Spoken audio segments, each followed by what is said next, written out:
Okay, everyone. Thanks for joining today. My name is Patrick Hill. I'm one of the founders here at Triple Point, and today we're going to talk about what I hope is a really important topic for obviously this time of year in the summer, but algae and duckweed impacts. So for those of you who don't know me, I'm one of the founders here at Triple Point. I've worked with hundreds of lagoons over the years. I've been working with lagoons for about 16, well, going on 18 years this year, actually. So I've seen this a lot. I've been around the block a lot, and I hope I can give you some of my knowledge here today that will be helpful to you. This class is part of our Masterclass series.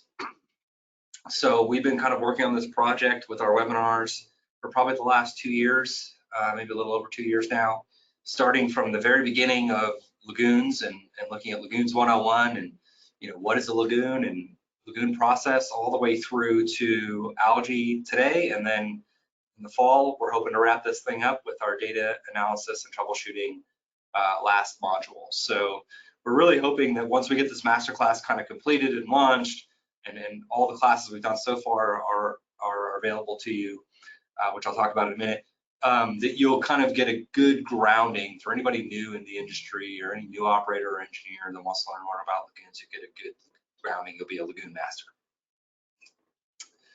All of our modules are available on our Lagoon University site for free and on demand.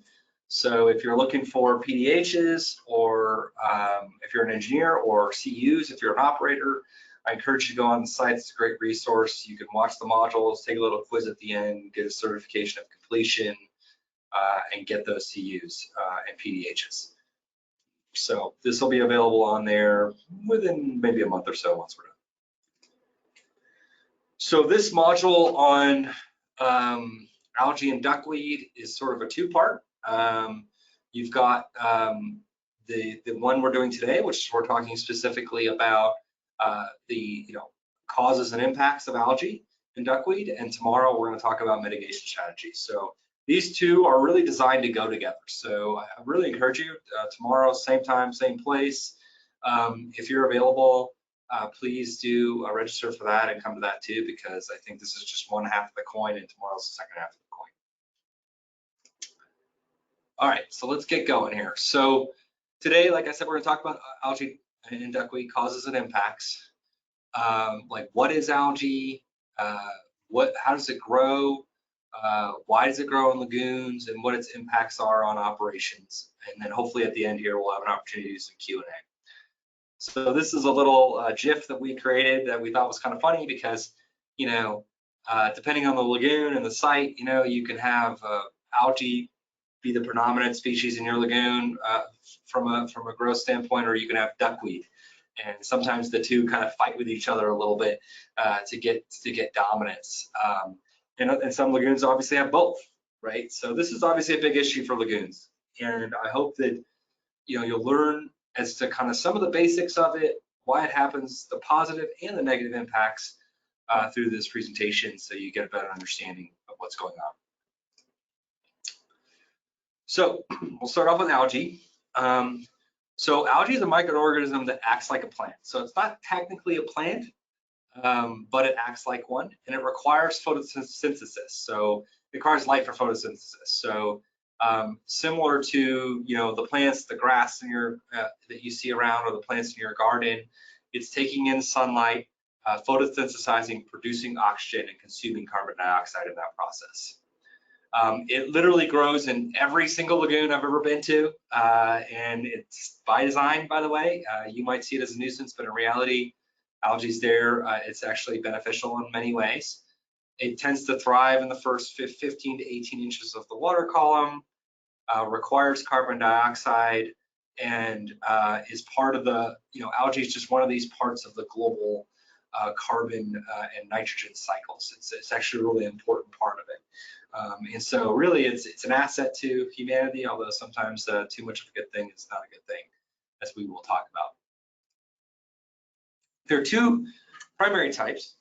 You've got your green algae, which is what's growing in most healthy lagoon systems. And it has that green appearance to it. It makes your water look that kind of pea green color. And then you've got your blue-green algae, and this is sometimes known as cyanobacteria. And this is the bad stuff. You don't want this. If you've got this, you're probably not, your lagoon's probably not in the greatest shape. It's typically caused by low pH and high nutrient levels within your lagoon. And it can produce odors, and it can be dangerous. And we'll talk about the dangers and the human health dangers specifically, but definitely to any kind of life really, to having blue-green algae. The other thing you'll see sometimes is what's called purple or green sulfur bacteria. Now, this is not technically algae, this is bacteria. And the purple sulfur bacteria is what you see, these purple streaks in your lagoon.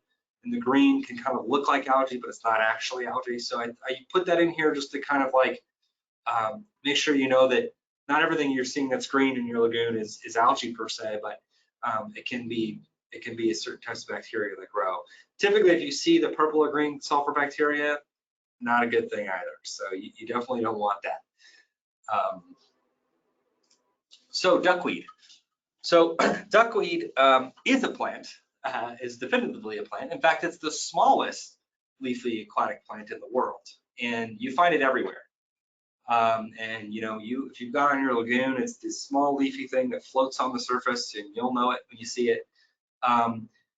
It spreads through, and one of the reasons I think it's called duckweed, right, is that ducks land on your lagoon or land on a pond, and they get some of this duckweed caught into their feathers, and then they fly somewhere else and they land in that pond, and then that duckweed comes dislodged and it ends up being in that pond too. And so that's kind of a transportation mechanism, but really any bird will carry it from, or animal will carry it from one place to the other. And the one thing you'll notice about duckweed is it's a very prolific grower. So it literally will double its biomass every 2 days. So if you had an acre and you get, you drop 1 or 2 leaves of duckweed on one corner of it, it could potentially fill the entire acre in 45 days. So very prolific where it grows. It tends to like growing in more slow-moving or still or quiescent water, which is also true of algae, and needs those nutrients to grow, which is also true of algae as well. So algae growth. This is a diagram right out of the annals of history of my ecology class in college, and so it doesn't perfectly depict a lagoon, but it serves a point to kind of illustrate my point of how algae grows in your lagoon itself. So you've got these incoming nutrients coming primarily in your case from the collection system. So this is the stuff that people are flushing down the toilet, or if you're in industry, this is coming from your industrial wastewater flow. These nutrients include nitrogen and phosphorus, primarily are the ones that really have an impact. Then you have the sunlight, right? The sunlight is obviously, you've got this huge surface area of your lagoon, and the sun beats down on it. And what the sun will do is it'll actually penetrate through the surface layers of the water, right down to the bottom, where the algae will form initially. And it will use those nutrients that have come in, some of which are bound up in the solids that are sitting there on the bottom. And it will form the algae bloom, and it will rise to the surface. And it's a very similar process with duckweed, except duckweed tends to stay at the surface, but it can also form at the bottom and rise to the surface. And that's what we call a bloom, right? When it's rising to the surface. And it will live right into that 18 to 24 inches of water, or if it's duckweed, it will live right on the surface. And so that's kind of how it forms and grows. And it can deprive lower layers of the water column from oxygen. It can add oxygen to upper layers, and we'll talk a little bit more about that as we move through the presentation. So to look at that diagram in more of sort of a scientific-y type of way, and to look specifically about how algae grows. So during the day, you've got this sunlight. The algae, like plants, is consuming carbon dioxide, using the energy from the sun, and it's storing the nutrients in its cell wall and maybe some BOD in its cell wall as well. It's storing up that energy, and it is adding oxygen to water. So great. Oxygen in a wastewater treatment process is a good thing, right? And as the sun gets higher and higher in the sky and is shining more directly on your lagoon, as you can see from the top graph here, you will see the algae grow, right? As the solar radiation increases. And then that solar radiation will also help to improve the temperature of the water, which also promotes algae growth. Algae likes the temperature of the water. Now, we flip that to a nighttime mode. In nighttime, algae does kind of the opposite of what it does during the day, okay? And it actually acts really like humans, right? It takes that stored energy that it builds up into the cell wall, it starts to consume oxygen and then add in carbon dioxide back into the water. So it almost reverses its entire metabolism at night. And so what you find is that it will add DO during the day, it will take DO at night, and then this also impacts the pH. So what happens is as the algae is growing and thriving during the day, the pH goes up, right? It goes up, sometimes it can go as high as 9, 9.5 by that solar noon period when algae is really thriving. And then at nighttime, it'll actually take away from the pH. It'll lower the pH back down again, and sometimes it can get as low as 6. So that's that bottom graph there. And so you see how the algae kind of behaves differently throughout the 24-hour cycle, and it's a really, really important aspect of the way algae grows, and an important one to understand if you're going to try and mitigate it. So as we kind of no doubt know, and it seems sort of very intuitive to all of us, you know, with algae acting like a plant and with duckweed actually being a plant, you're going to get these different growth cycles throughout the winter and the summer months, right? You're going to get less growth in the wintertime, and you're going to get more growth in the summertime, which totally makes sense. And so we typically tend to see that green algae growth, which is the healthy algae that you want, and most lagoons mostly have green algae and never really end up with blue-green algae. But you'll see that green algae growth will peak some point in July, maybe August, mid to late, mid-July, mid-August during the summer months. And then sink back down again over the fall, over the course of the fall and into the winter, and really not be alive too much in the winter time. If you do see blue-green algae, which again is not a good sign, you don't want blue-green algae in your lagoon system. It's usually a sign that you have too many nutrients and that you're starting to see the death of the ecosystem in the lagoon itself. You'll start to see that later on in the summer, right? That'll come more in the kind of September, October timeframe. And I've got a case study I'll share with you here in a minute where we saw like October was kind of their peaking period. And that's likely because they had blue-green algae within their lagoon system. And so you can kind of see this sort of seasonal variation in the way algae grows. So causes. Well, obviously we know we've got the nutrients flowing in from the collection system, right? And these are, primarily nitrogen in the form of ammonia if you're a municipality, and phosphorus coming in as well. And so these things will come in and some of this will be soluble, right? Some of this nitrogen will be soluble, be floating around in the water columns it goes through. Some of it will be bound up in the solids themselves. And so those solids settle down to the bottom and they start to contribute to your sludge blanket. And so what is sludge, right? Or biosolids, as I call it here. Well, you have sort of two main components of sludge.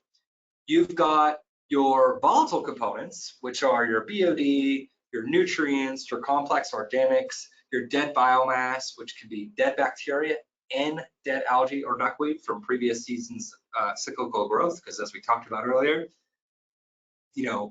algae and duckweed tend to die off in the wintertime, and so they sink down to the bottom, contribute to the sludge blanket, and then rise up in the summertime. And then you have your non-volatile components, your sand, your grit, things like this that are just kind of inert, are not going to really impact things. Okay, so the nutrients that compound into your sludge blanket and those nitrogen and phosphorus are what fuel the algae and duckweed growth ultimately. Because like I said, the sunlight penetrates down to the bottom, the the algae forms down there, it assimilates those nutrients, then it comes up to the surface and into that 18 to 24 inches of water and really proliferates. And so the more nutrients you have, the more algae you tend to grow. And so a lot of lagoon systems have a lot of biosolids in them. And if you don't properly control, or if you don't properly understand how much biosolids you have, it can be a major issue when it comes to the nutrient sink that you've got in there and the nutrient content you've got sitting there on the bottom. And to give you an example of this, like obviously we use nutrients on farm fields, right, to fertilize. In this case, it looks like soybeans, but it could be, corn, could be anything.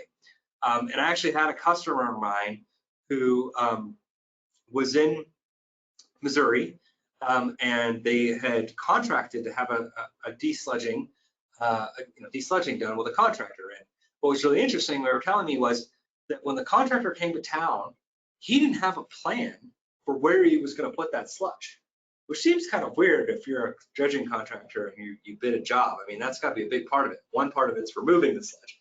The other part of it's actually getting rid of it, right? Well, what he did was he walked into a local diner on one, ordinary weekday morning, and he found the farmers. And by the time he had finished giving his pitch to these farmers of how they could take this sludge, they were fighting over it because they knew that this sludge had really good nutrient content in it.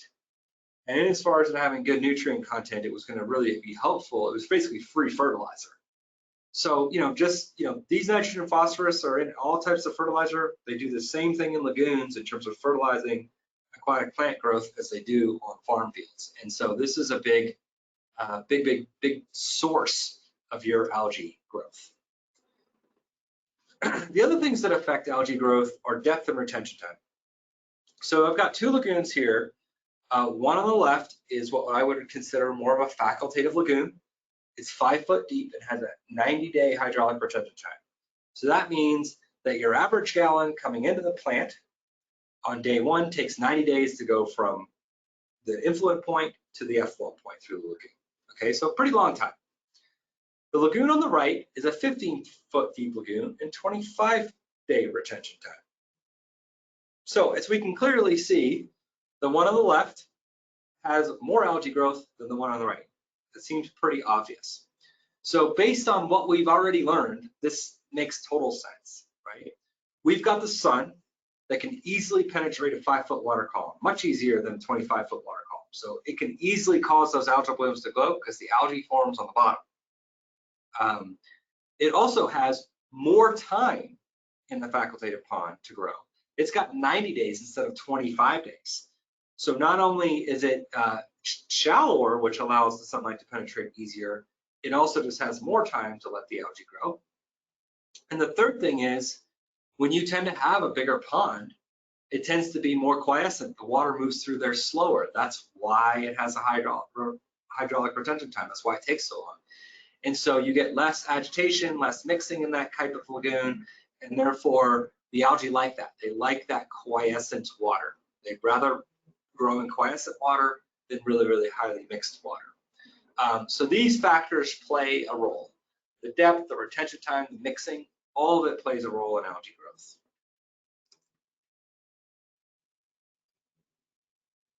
So I got thinking, I'm like, okay, well, what are the conditions that promote algae growth? And this will be important for our presentation tomorrow, because tomorrow we're going to talk about, well, how do we mitigate algae growth, okay?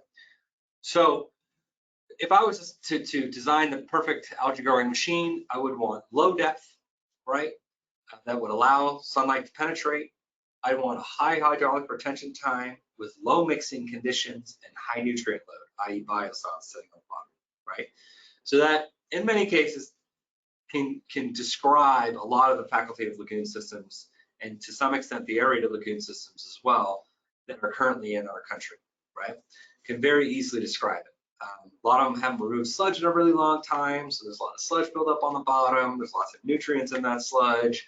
That sludge also impacts the depth of the water, right? So as the sludge builds up, the water is less deep, and as the water is less deep, sun's more easily able to penetrate through the water column and cause that algae to form on the bottom, etc. So I kind of broke it down. And I said, okay, what are the key requirements for algae growth, and what do lagoons have in terms of those things? So First of all, algae needs carbon dioxide to grow, and so does duckweed. Lagoons produce carbon dioxide when they break down BOD with aerobic digestion. So check box there. Nutrients, nitrogen and phosphorus. Lagoons have influent nitrogen and phosphorus coming in, and nitrogen and phosphorus built up in the sludge blanket sitting on the bottom. So check mark there. Sunlight, lagoons, big surface area, right? More surface area, the better. And so, as you spread the sunlight out across that surface area, it really gives a lot of energy for the algae to grow. So we got that. In some cases, we also have shallow depth, which helps to improve surface area. Temperature, sun, lagoons are big heat sinks, right? And the sun heats up the lagoon.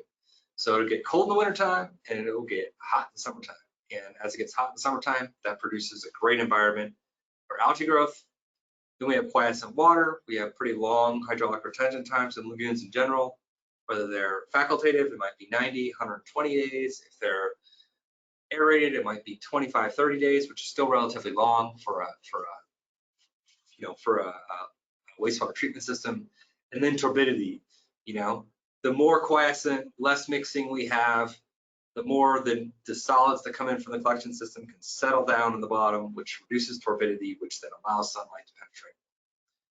So this is kind of like the ultimate summary of really what causes algae to grow and what are the key conditions needed for algae growth. And we'll come back to this tomorrow to see how we can mitigate these key conditions. So impacts. I want to start by kind of talking about the positive impacts, because I think algae gets a bad rap, and I kind of feel sorry for algae. No, I'm just kidding. But it gets a bad rap, and the reality is that there's a lot of benefits to lagoons for algae and duckweed. So let's talk about duckweed for a second. One of the benefits of duckweed is that it can actually create a very natural cover that prevents algae from growing. So I've had a number of customers that have polishing ponds that are completely covered in duckweed. And one of the amazing things about that is they're pulling water out of the back of that literally looks like it's coming out of a glacier lake. It looks perfectly clean and clear because that duckweed has created a very natural cover that has prevented algae from growing underneath it. So that is absolutely fantastic. Duckweed also assimilates nitrogen and phosphorus into its cell wall. So when it grows, it sucks up that nitrogen and phosphorus and builds it into its actual body, right? And so this is good because now you're removing nitrogen and phosphorus from your wastewater. And as it flows out of the system, as long as you're not letting the duckweed flow out of the system, which you should be pulling from underneath the surface of the lagoon, that nitrogen and phosphorus doesn't go into the downstream environment and create those harmful algal blooms that we'll talk about here in a little bit. So that's a really great thing. And so there was actually at one point a system that was out there that's no longer sold today. And this is actually a picture of a system we kind of retrofitted very much years later, but it shows you what the system looked like when they first put it in, where they actually were seeking to grow duckweed. And they have these little grids of kind of fabric grids within the lagoon itself, as you can see in this picture, that were kind of duckweed growing pods. And primarily these were just trying to stop the wind from blowing the duckweed to one side of the lagoon or whatever, trying to create these perfect conditions. And then the idea was that the duckweed would make sure algae didn't grow, right? So you have this nice natural cover, and then it would suck up the nitrogen and phosphorus, and then you would harvest the duckweed. So you would pull it out of the lagoon, and then presumably you compost it, maybe use it on a farm field, reuse the nutrients that are sequestered in that duckweed. So really cool idea, right? Very cool. And there are a number of systems in the South. I've seen some in Georgia, Louisiana, probably Alabama as well. But I think the downside to this approach in the end, and this is just kind of a total sidebar, but the downside was just that the harvesting of the duckweed was mechanical and labor intensive and didn't ultimately work super well in the long run. But it shows you what duckweed can do and why people might be interested in actually growing duckweed to both provide a natural cover and to sequester nutrients. So in 2011, the EPA came out with this guidebook, this Principles of Design and Operation of Wastewater Treatment Ponds. for operators, engineers, and managers. And if you kind of shift through this book, one of the things is it starts to talk about the benefits of algae, right? And that actually algae is part of the lagoon process, right? It's not a bug, it's a feature of the lagoon process. It's something that you want, which I wholeheartedly agree with. So a couple of reasons for this. Obviously, as we talked about, algae will consume carbon dioxide and produce oxygen. So within the lagoon itself, you are seeking to grow heterotrophic bacteria that is breaking down the BOD. And in breaking down the BOD, it is producing carbon dioxide. Okay, that's the byproduct of that process. That carbon dioxide goes into the water, then gets consumed by the algae and turned back into oxygen, which is exactly the thing that the heterotrophic bacteria need to thrive.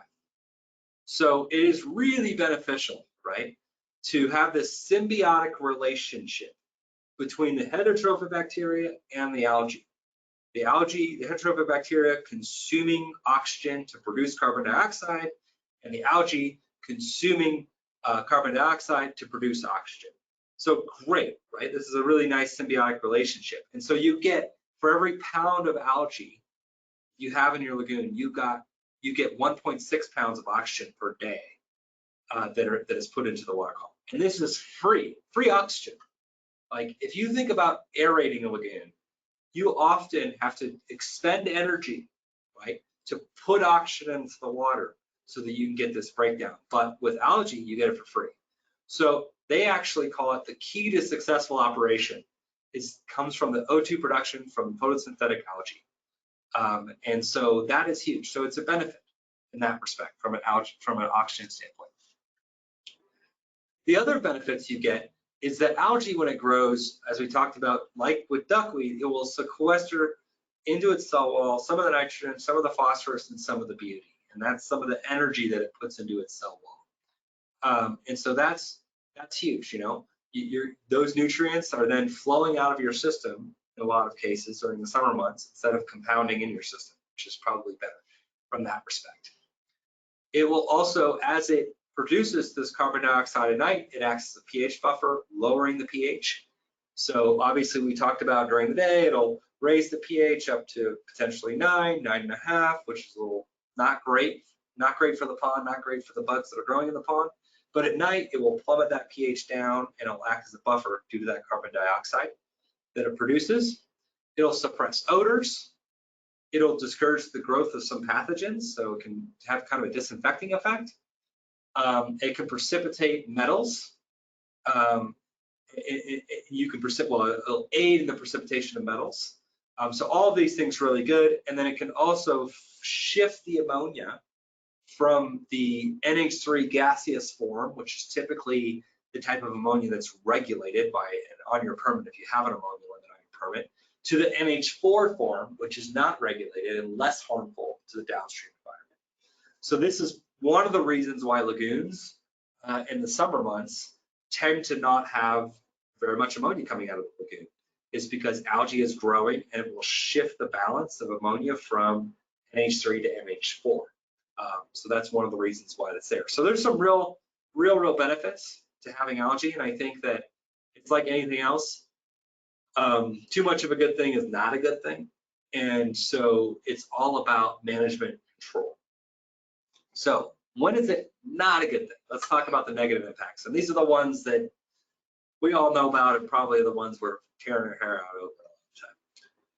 So Dr. Linville Rich was a professor at Clemson University, and he studied lagoons for, I think, most of his career, and put out a lot of the papers that we look at and refer to at Triple Point a lot, and really enjoy reading because it's a lot of insights about how lagoons work and what happens in lagoons. And so one of the conclusions that he came to was that, most of your TSS and BOD violations at the effluent lagoons is not due to what's coming into the pond, right? It's not due to the waste that's coming in from the collection system, but it's actually due to algae that's growing in the pond itself, right? So, when you think about that, the pond's there to treat the waste that's coming in and to clean the water before it goes out, and it's doing that.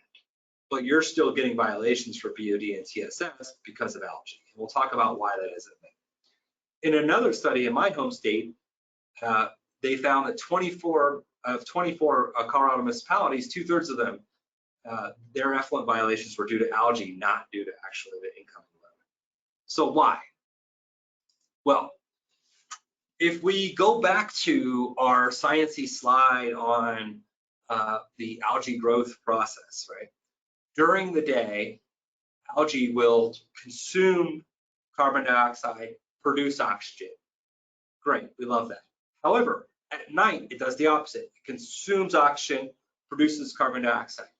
So when you take your sample from your lagoon and you give it to the lab, and they take it and put it in one of these BOD test bottles here, and then they take that BOD test bottle and they put it in a dark incubator, right?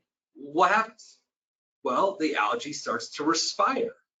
And one of the ways, the reason they call it the BOD 5 or biochemical oxygen demand 5 test is because the water's sitting in there for 5 days, right? And so when you put algae in a dark environment for 5 days, it starts to consume oxygen, sucking oxygen out of the water and making your BOD 5 look really high, right? That's what it does.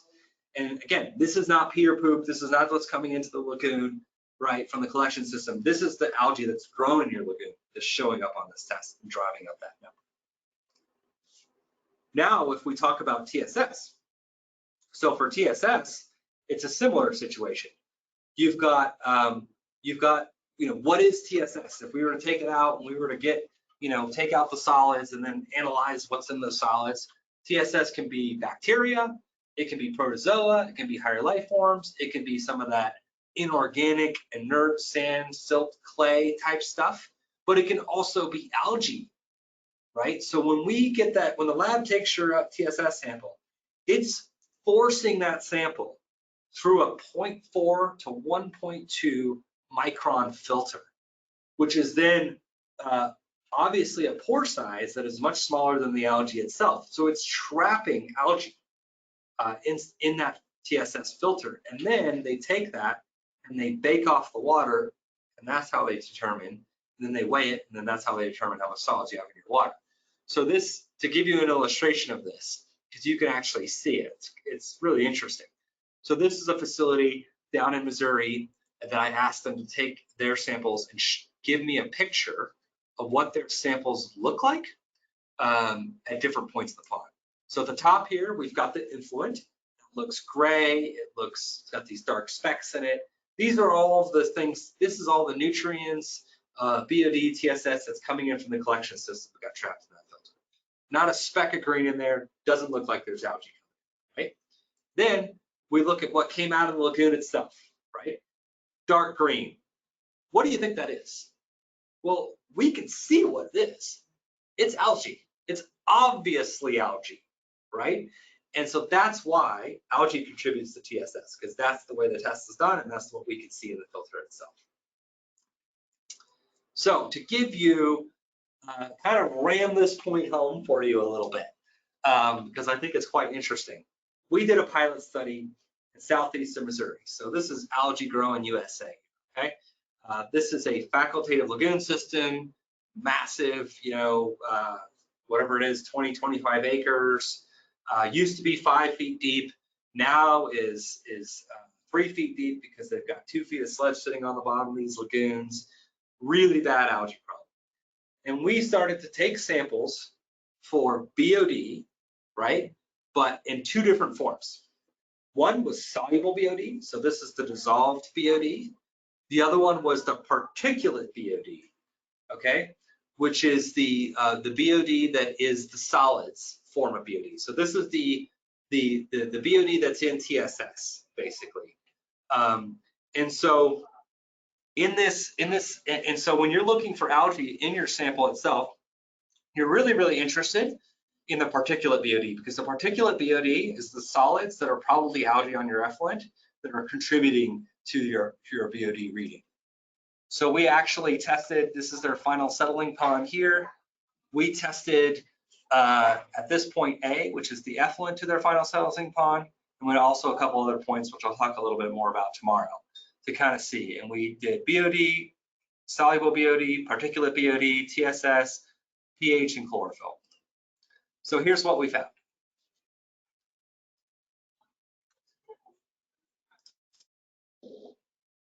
So what we found was that as the, because we were measuring the chlorophyll being an indication of the algae growth within the system itself.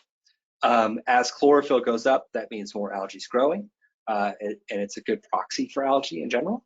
We measured the soluble BOD and the particulate BOD over that time, and there is almost a perfect correlation between the amount of algae growing through chlorophyll readings and the increase in particulate BOD and well, not less so soluble BOD, but an increase in particulate BOD, which to us indicated that 80 to 90%, right, across this growing season into October, as algae went up, 89% of that algae was actually was contributing to the BOD and the TSS readings themselves. So this is a really telltale way of knowing that you're getting those types of algae growth within your system itself. The other thing that I've seen it affect is pH, and we talked about this. We talked about the cycle of algae growth throughout the day and how when you've got peak algae growth at midday, you tend to see highest pHs, and that's the natural process. And so sometimes when folks violate on their pH readings, it's most likely because, right, they are taking their sample closer to midday.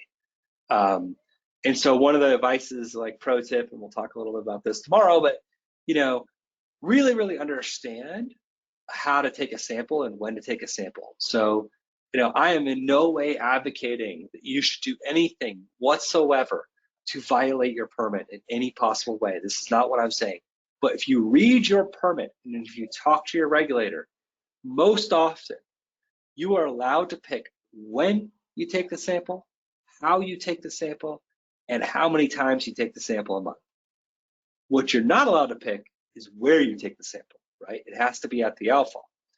And so I encourage you, if you're running into issues with algae, I encourage you to look at your permit, see what you are allowed to do, what you have to do, and if you're concerned and you're confused, talk to your enforcing regulator and say, hey, does it matter when I pull this sample? And I bet you they'll say, no, it does not matter when you pull this sample. And take the sample either in the early evening, later in the day or at the beginning of the day, and you will get vastly different pH result. You'll probably get a lower BOD and TSS as well.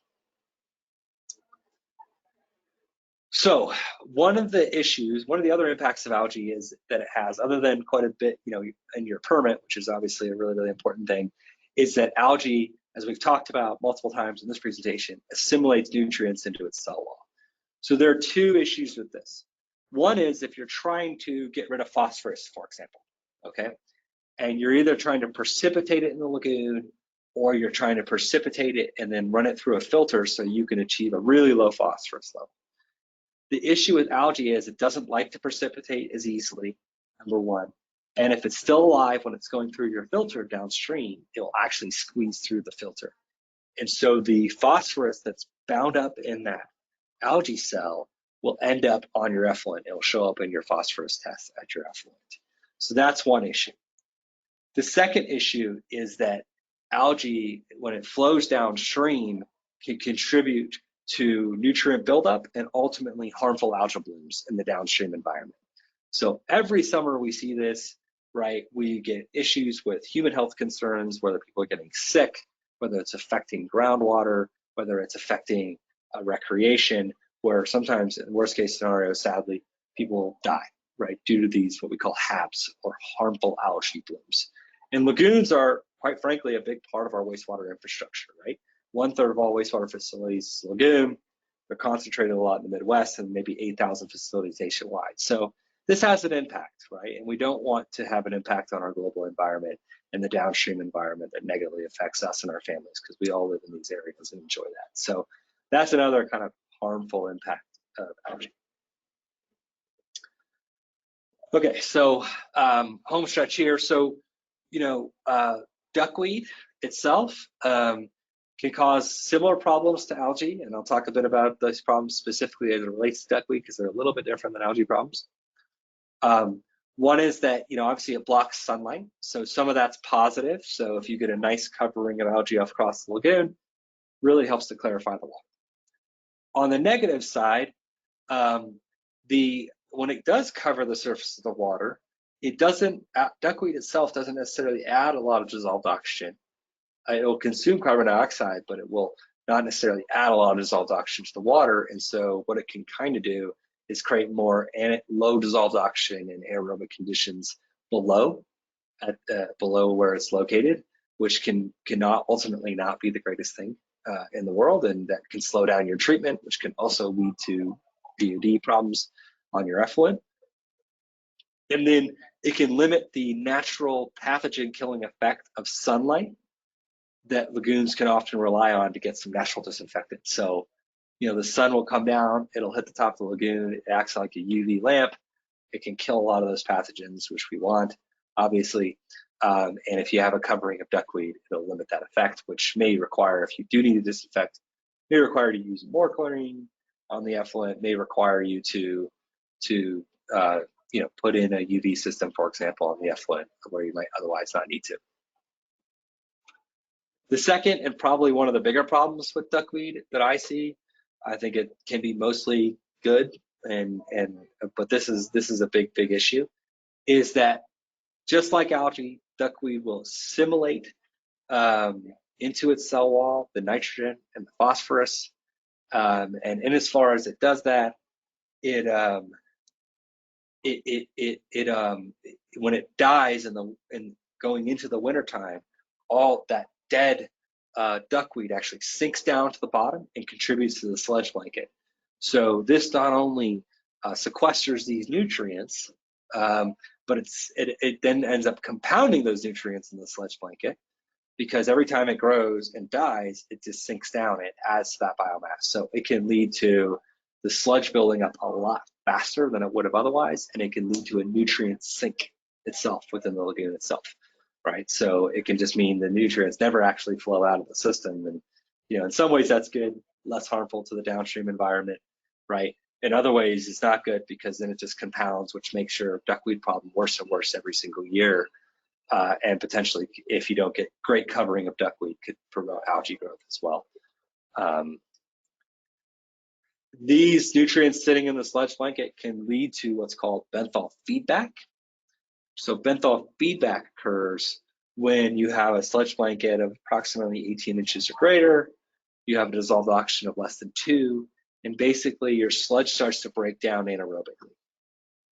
So as I said just in the last slide, the duckweed doesn't necessarily add as much oxygen to water as algae does, and so it creates an anaerobic condition below it. And as you build up that sludge blanket, and you have low dissolved oxygen down there, it actually, the anaerobic digestion will break down the dead duckweed, and it will re-release the nitrogen and phosphorus, and nitrogen primarily ammonia in the case of most lagoon systems, and phosphorus back into the water column. So this is a little case study here of a system in Iowa that we worked on before we put our system in, and they had a polishing pond there at the end. They had 2 sample points, one pre-polishing pond, one post-polishing pond at the effluent point, and they were actually adding ammonia back into the water column during the summer months due to that anaerobic digestion of dead duckweed, decaying duckweed on the bottom. So that's the wrap here for the module today. Algae and duckweed are just, frankly, just like inevitable parts of lagoon treatment, and you can't really get away from them. They're basically plants that consume carbon dioxide and produce oxygen, basically photosynthesizing in that process.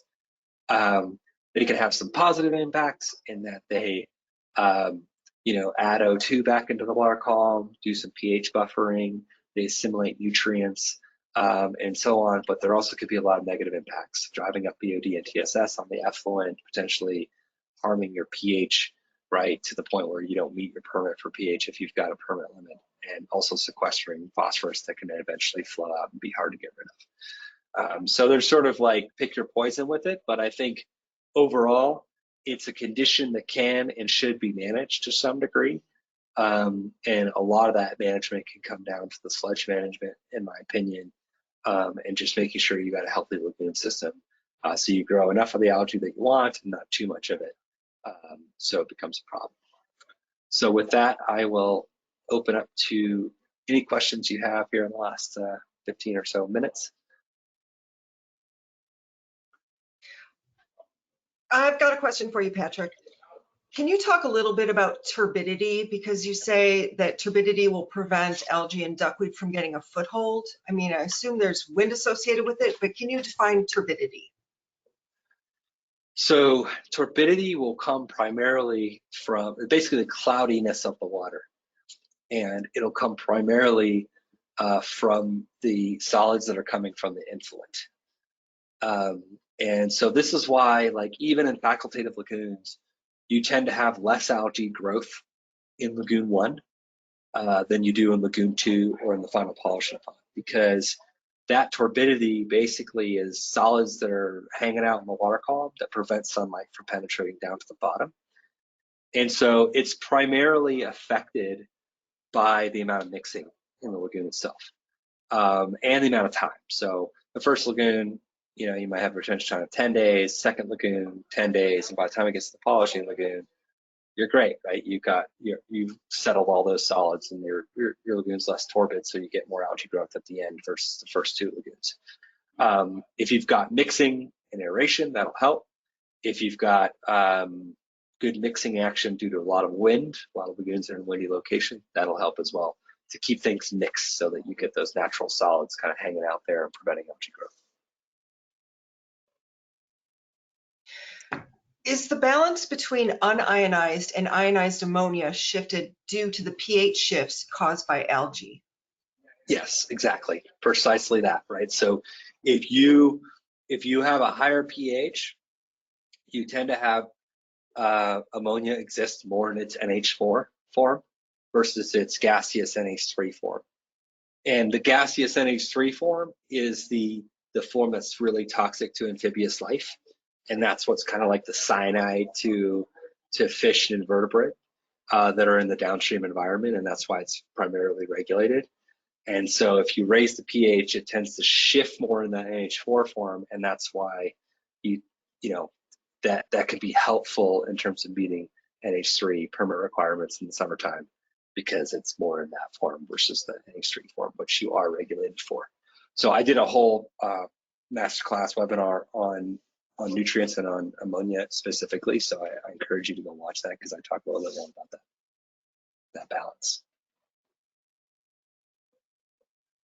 Do you have any experience with hornwort? If so, do they function similar to algae and duckweed? And as a larger look at this, I'm sure there are many different types of algae and duckweed. And aside from like the sulfur bacterias or the blue-green algae, are those all measured the same? I'm not familiar with hornwort. Not familiar with it. I think when it comes to, you can definitely get algae identification. So you could take a sample, send it to a lab. They will tell you what types of algae are growing within the lagoon specifically, and we've done that and give you a total algae count and things like that. I think that they're caused by roughly the same things, and what tends to grow and proliferate versus what doesn't tend to grow and proliferate are conditions that I don't fully understand personally, other than to kind of lump them all together as sort of algae.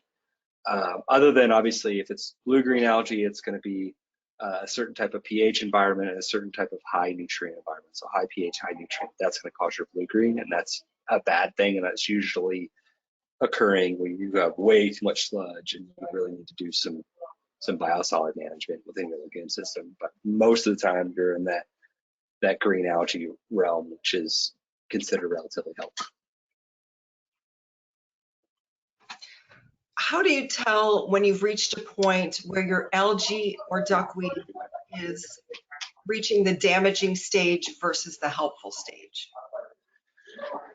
Well, I would say, it's when you start to see your BOD and TSS get out of control, right, during the summer months, and when you can pull that if you have TSS readings that are beyond your permit level or BOD readings beyond your permit level, and you're pulling your sample and you're looking at it in the sunlight and you're saying, oh wow, that's super green. I mean, most lagoons effluent is super green, okay, in the summertime. But if it's getting to that point where it's causing you to violate your permit, then yeah, you got a problem. It's out of control.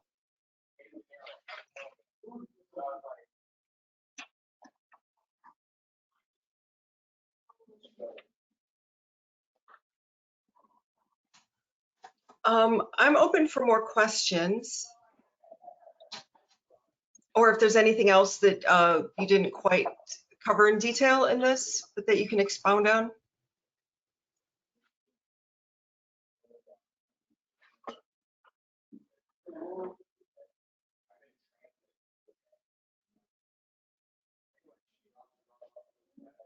I think if you if you think you have an issue, or if you want to monitor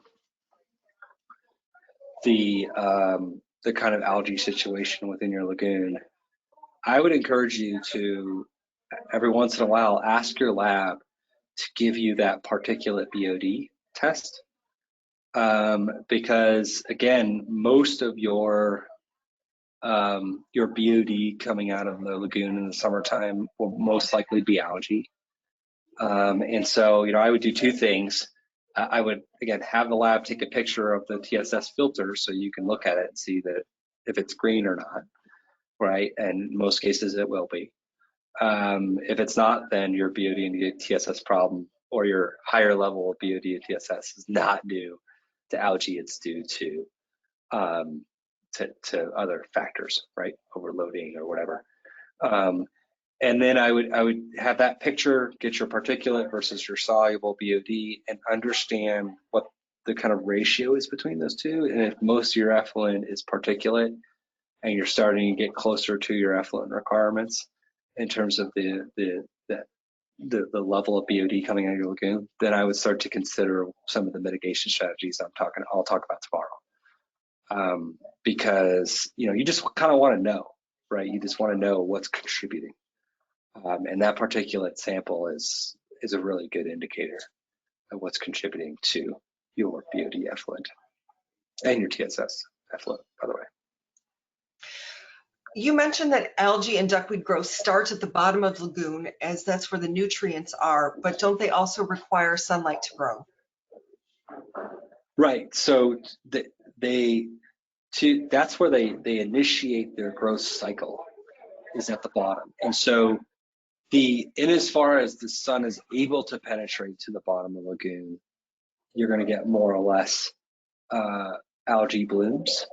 But that's just initial. So once you have to think of the cycle as in the morning, the sunlight's going to penetrate, and in the spring specifically, it's going to create that initial bloom.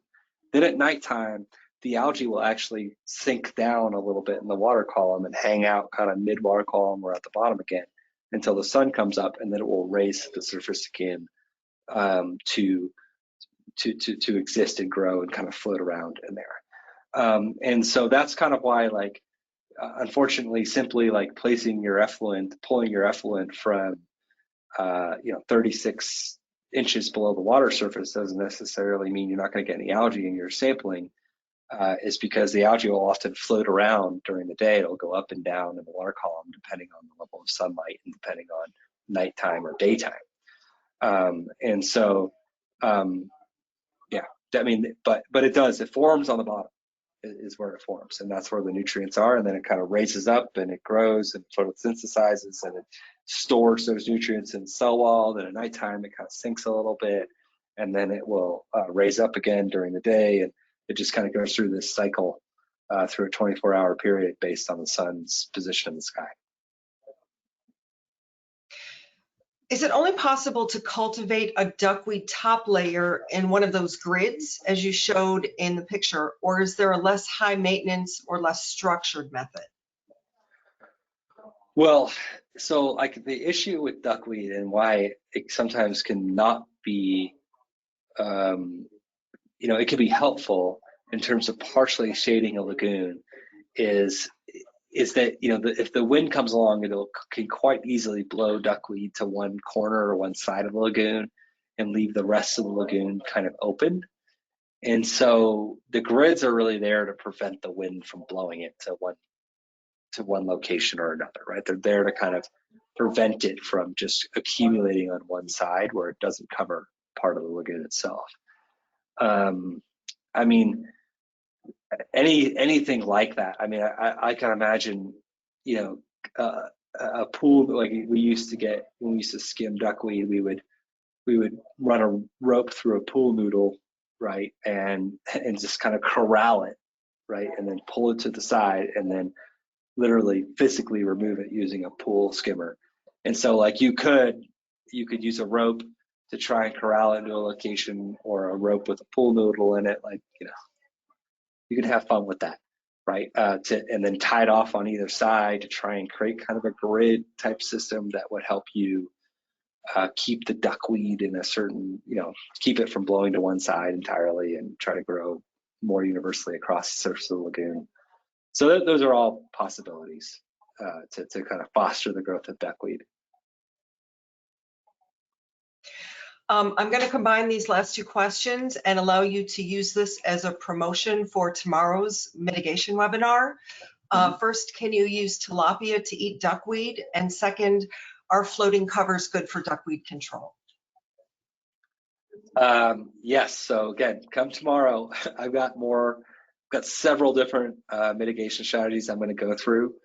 A short answer to your question: I don't think tilapia will eat duckweed, but grass carp will. And you can definitely cover your lagoon, and that will definitely prevent duckweed from growing for sure. And oftentimes the cover, I think, sort of like the pinpointing and the efficiency of it is that you don't need to cover your entire lagoon system, right? You can cover simply the last 3 to 5 days of retention within your lagoon system in order to suppress the growth of duckweed and algae. And help mitigate some of the BOD and TSS impacts of algae on your effluent testing. So yeah, I hope you all can come tomorrow. Thank you all for coming today. I hope you found it educational. Yeah, I'll talk to you next time.